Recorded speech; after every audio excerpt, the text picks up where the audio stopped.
Assalamualaikum warahmatullahi wabarakatuh. Perkenalkan, nama saya Abdul Syaril selaku pembuka presentasi pada hari ini.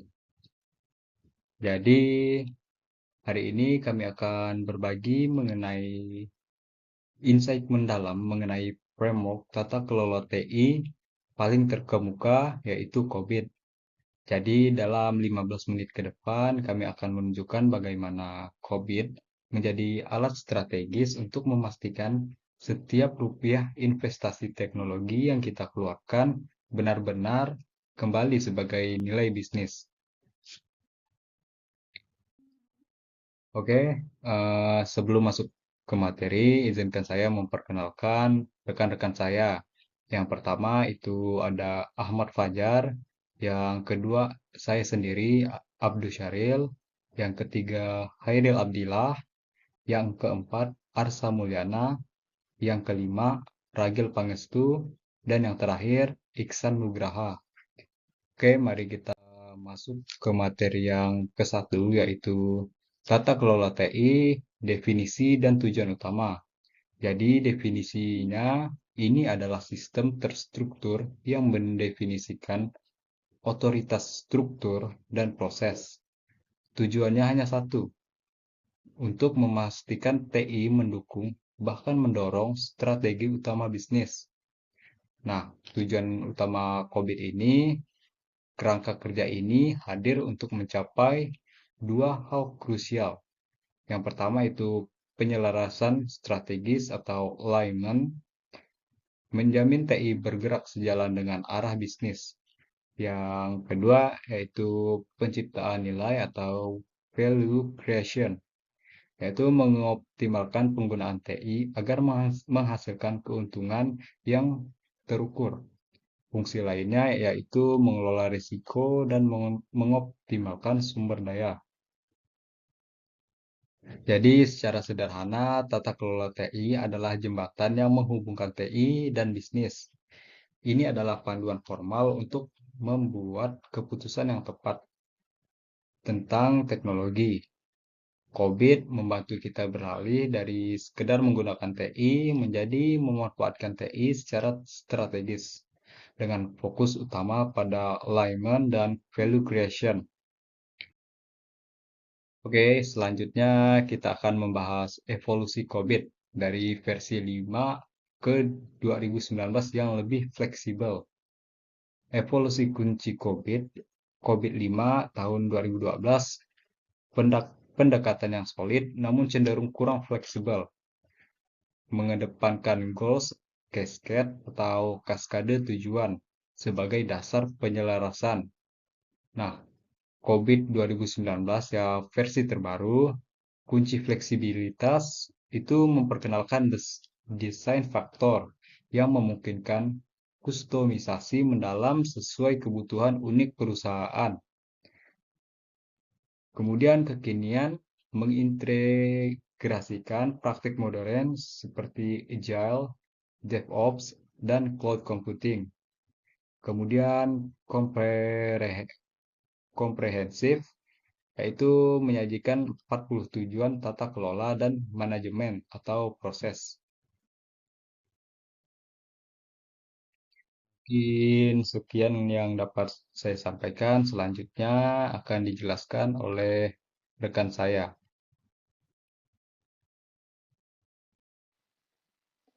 Hai semua, perkenalkan saya Ahmad. Kali ini saya akan menjelaskan mengapa kita butuh COVID. Oke, yang pertama, COVID memastikan sistem investasi TI mendukung strategi bisnis. Yang kedua, ini adalah sistem terstruktur untuk mengarahkan dan mengendalikan. Yang ketiga, COVID versi 2019 menaruhkan fleksibilitas yang dibutuhkan di dunia yang serba cepat. Oke,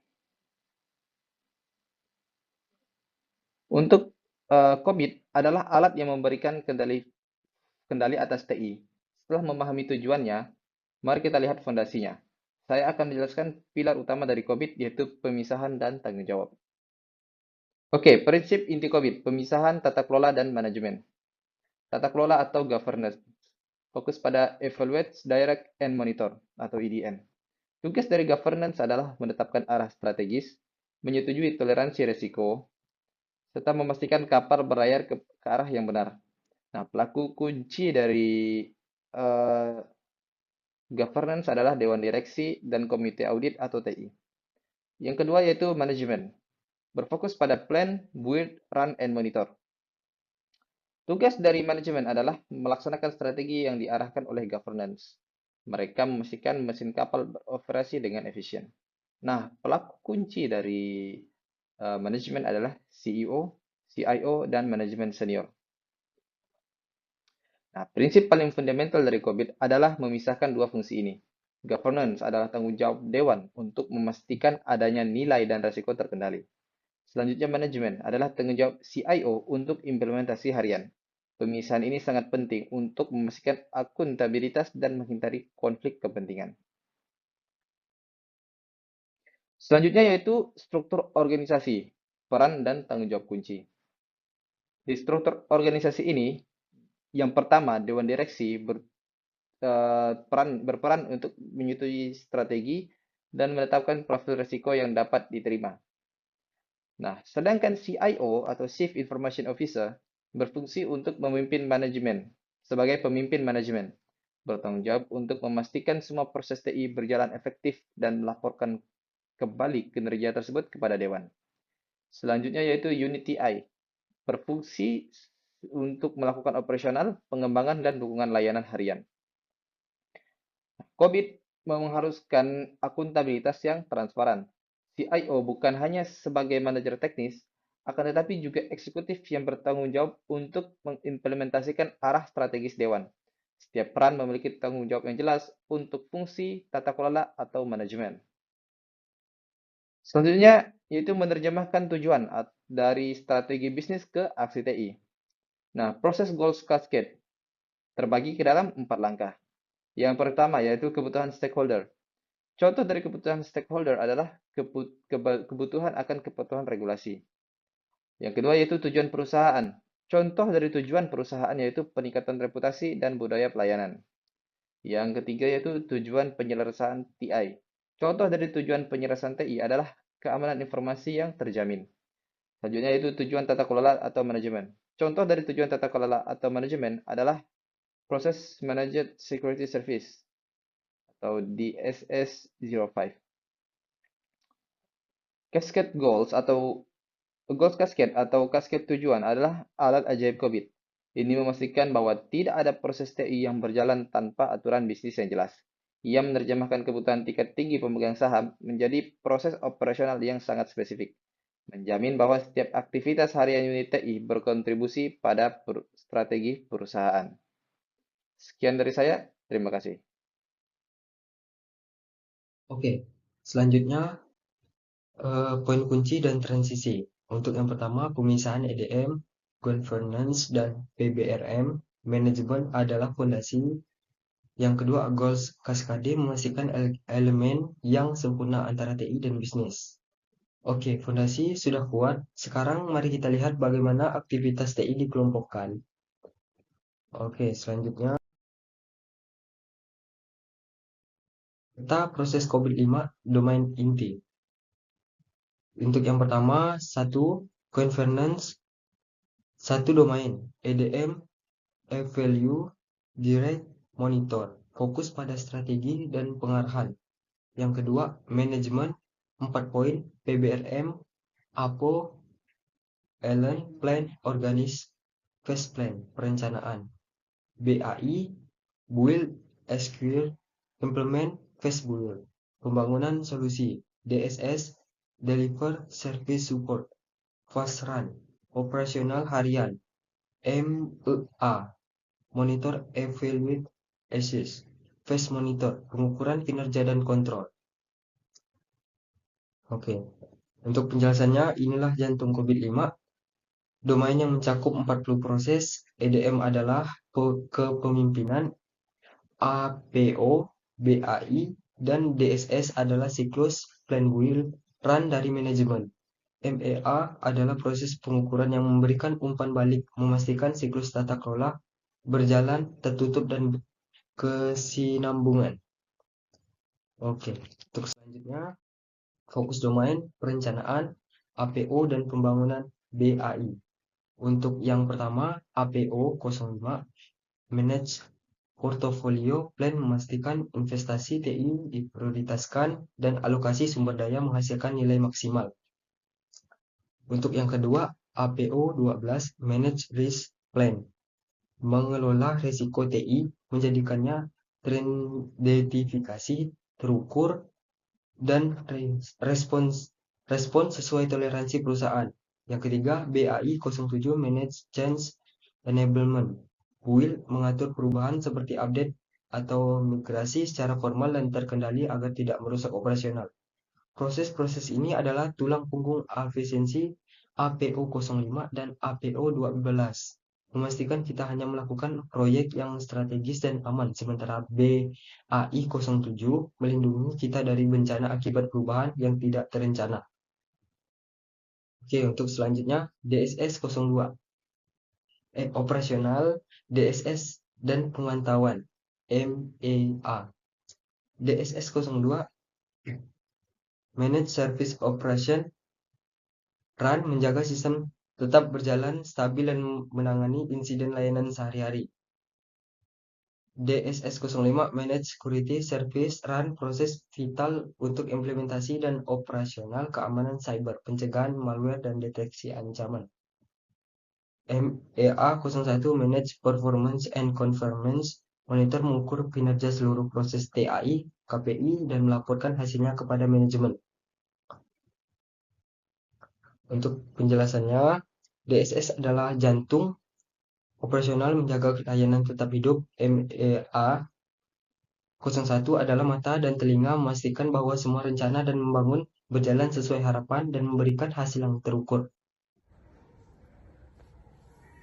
Selanjutnya, mengukur kematangan proses capability level. 1. 40 proses terbagi dalam 5 domain dan mencakup seluruh siklus hidup TI. Yang kedua, proses mendapat nilai kematangannya level 0 hingga 5. Kemungkinan organisasi fokus pada peningkatan bertahap. Keamanan, area fokus prioritas, keamanan, risiko, dan kepatuhan. Yang pertama, keamanan mendapatkan perhatian khusus melalui proses Managed Security Service DSS SOS. Yang kedua, risiko dan kepatuhan selalu menjadi prioritas tertinggi, diatur dalam proses Managed Risk AP012 dan Managed Regulatory Compliance APO10. Yang ketiga, inovasi. COVID mendukung modernisasi memulai proses Managed Innovations APPO04. Selanjutnya, desain faktor kunci untuk kustomisasi COVID. Yang pertama, desain factory adalah faktor-faktor unik yang dimiliki organisasi seperti strategi bisnis, ukuran, dan profil risiko. Yang kedua, Cobit 2019 menggunakan 11 desain faktor untuk menentukan proses COVID mana yang harus diprioritaskan. Intinya menyesuaikan kerangka kerja apa agar benar-benar pas dengan konteks perusahaan Anda, bukan menjiplak perusahaan lain. Selanjutnya, contoh penerapan desain faktor. Strategi perusahaan jika fokus growth COVID akan memprioritaskan APO 05 investment. Profil risiko jika toleransi risiko rendah COVID akan memprioritaskan DSS 05 security pada level kematangan tinggi. Kebutuhan kepatuhan. Industri keuangan atau kesehatan akan memprioritaskan AP010 regulatory compliance.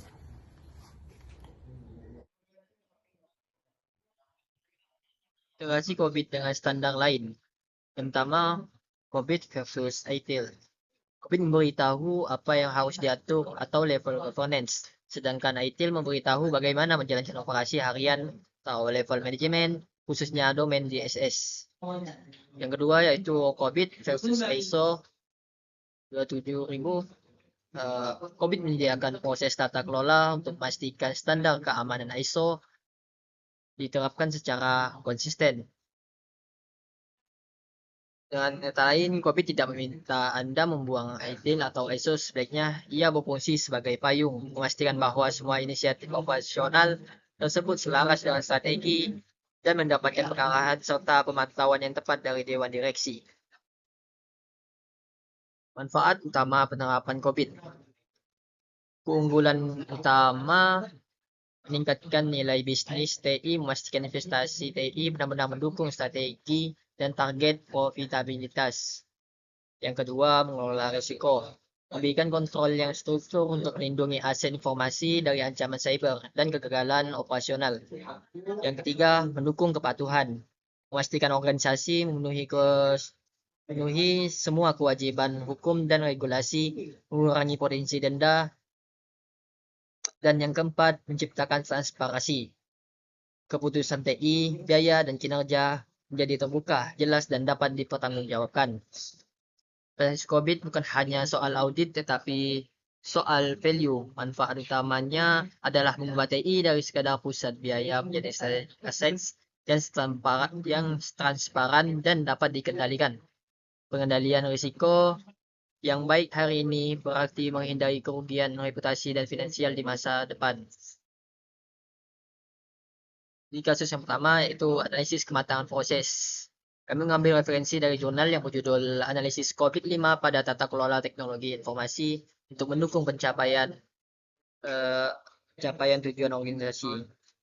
Temuan utama jurnal ini ialah yang pertama, kekuatan goals cascade. Jurnal membuktikan bahwa COVID efektif dalam memetakan tujuan perusahaan ke tujuan TI. Yang kedua, kematangan tinggi. Domain DSS atau operasional harian sering ditemukan memiliki level kematangan yang memadai. Kesenjangan kritis. Yang ketiga, kesenjangan kritis. Kematangan pada domain DPO, domain APO, atau perancangan strategis seringkali rendah, menunjukkan perlunya penguatan dalam aspek plan seperti manajemen, risiko, dan strategi. Studi kasus ini menunjukkan fungsi diagnostis COVID walaupun operasional DSS sudah matang, kelemahan seringkali ada di tahap perencanaan. COVID membantu organisasi mengidentifikasi kesenjangan ini dan secara cerdas mengarahkan investasi perbaikan tata kelola, bukan hanya berinvestasi pada teknologi baru. Studi kasus yang kedua yaitu perbandingan COVID-5 versus 2019.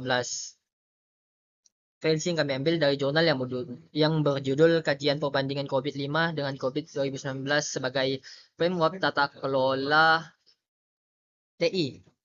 Kesimpulan dari jurnal itu ialah COVID 2019 unggul karena memperkenalkan desain faktor mungkin adaptasi lebih detail sesuai konteks. Yang kedua, di tengah cepatnya perubahan teknologi, COVID 2019 memberikan kerangka kerja yang lebih lincah dan kontekstual dibandingkan COVID-5 yang lebih genetik. Pada jurnal perbandingan menunjukkan bahwa di dunia yang serba cepat ini, COVID 2019 lebih relevan. Konsep kustomisasi memungkinkan organisasi untuk bergerak cepat dan hanya fokus pada proses yang benar-benar penting untuk strategi mereka, bukan terjebak dalam birokrasi yang tidak perlu. Selanjutnya, poin kunci dan transisi. Yang pertama, COVID memberikan manfaat nyata dalam pengelolaan risiko dan peningkatan nilai. Yang kedua, fokus perbaikan tata kelola TI harus dimulai dari domain perencanaan atau APO. Yang ketiga, COVID adalah perjalanan peningkatan berkelanjutan. Selanjutnya yaitu ringkasan 6 poin kunci COVID. Yang pertama, pemisahan peran, governance EDM dan manajemen PBRM.